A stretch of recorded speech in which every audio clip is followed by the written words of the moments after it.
students, now we will discuss about the human respiratory system.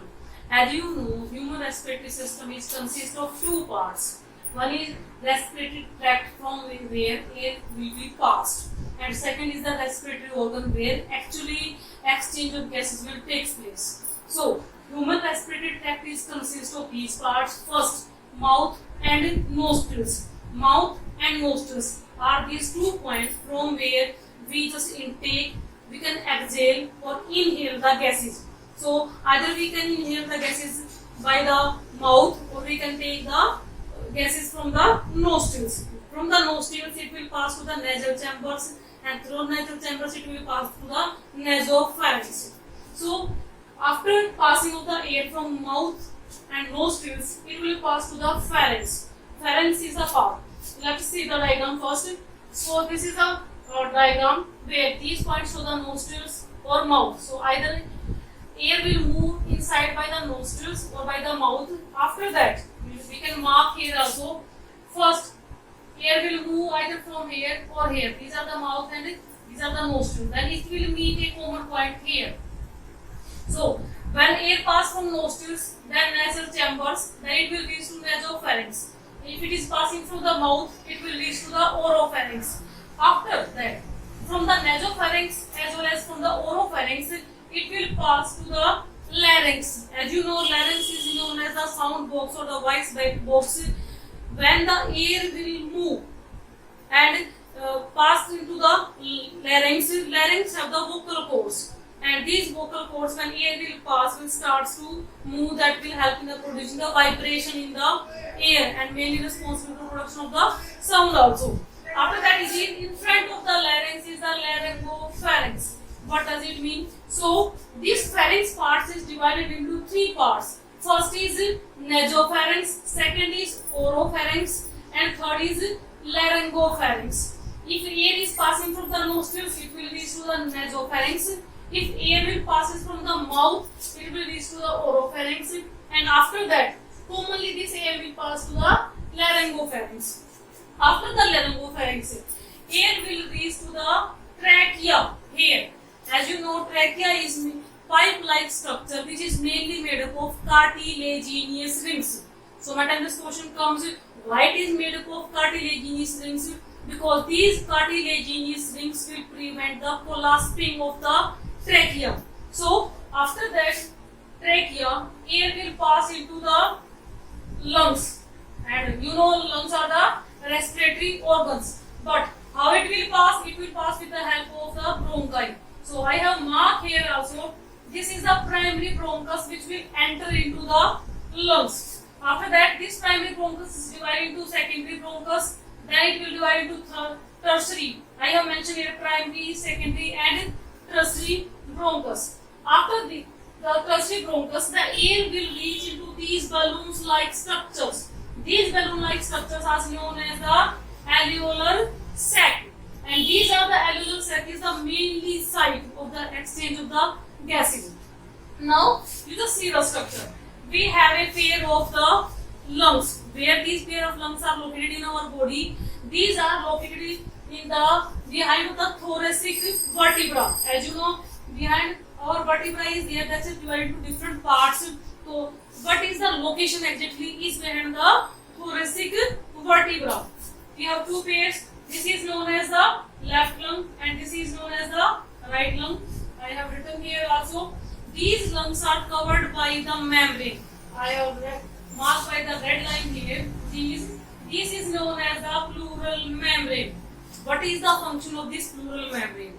This pleural membrane will provide the protection to the lungs against the friction, because when we are inhaling the exhaling, as a result the size of the lungs will increase, expand or the contract. So at that time this pleural membrane will provide the stretchability and provide the protection also.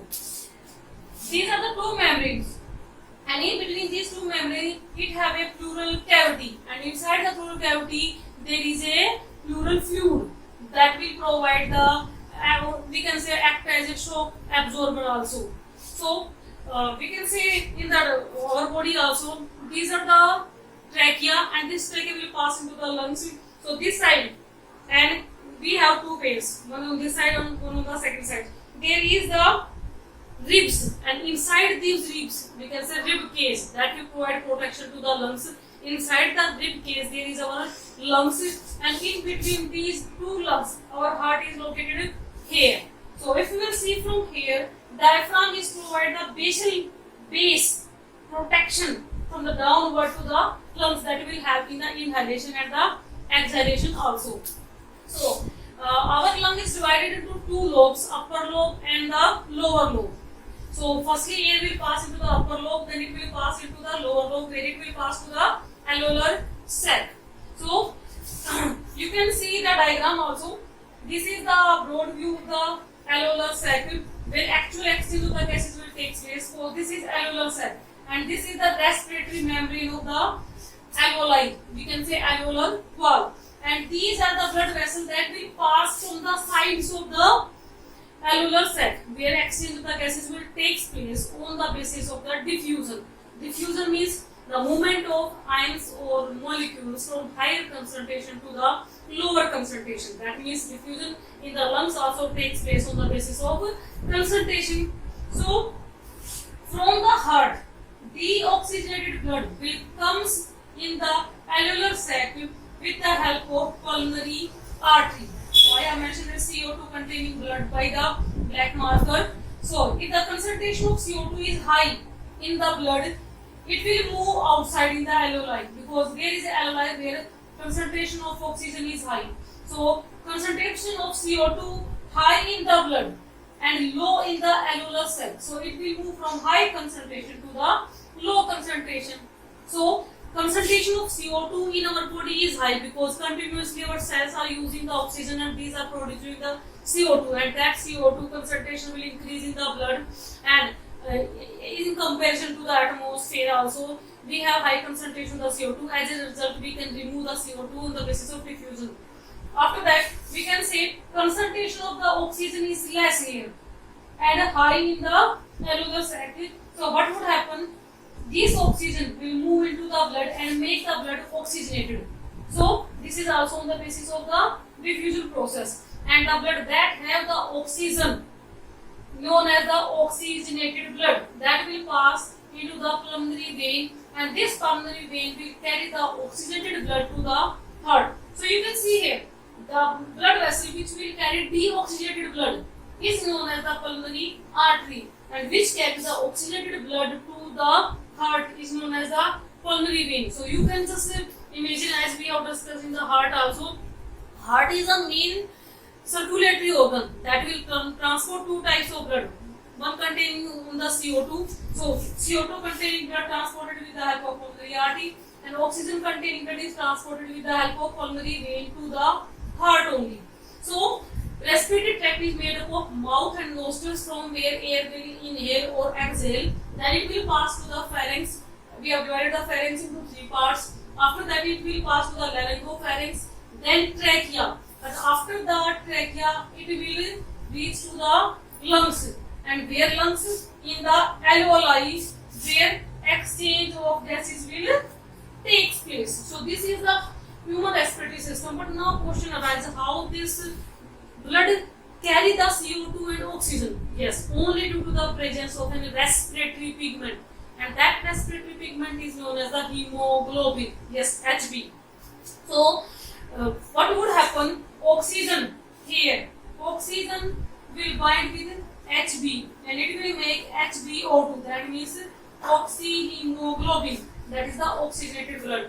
And in this side also hemoglobin will carry the CO2. That is also carbaminohemoglobin. So this hemoglobin is act as the respiratory pigment. When it carries the oxygen, that blood is colored dark red in color. Where if it containing the CO2 and other impurities in the blood or contaminated blood, that is the fainted bluish in color. So this is the respiratory pigment, that is Hb or the hemoglobin, which will carry the oxygen to the different parts of the body and then carry the CO2 from the different parts of the body to the heart again, and then heart will pass that CO2 containing blood to the lungs, and then again this CO2 containing blood will reverse That means it will pass in the reverse direction. It will pass into the bronchus, then secondary bronchi, then primary bronchi, then it will reach here and it will move out to side, and it will take the oxygen. So there are two processes that will involve the transfer of gases in our body: inhalation and exhalation. Thank you, beta.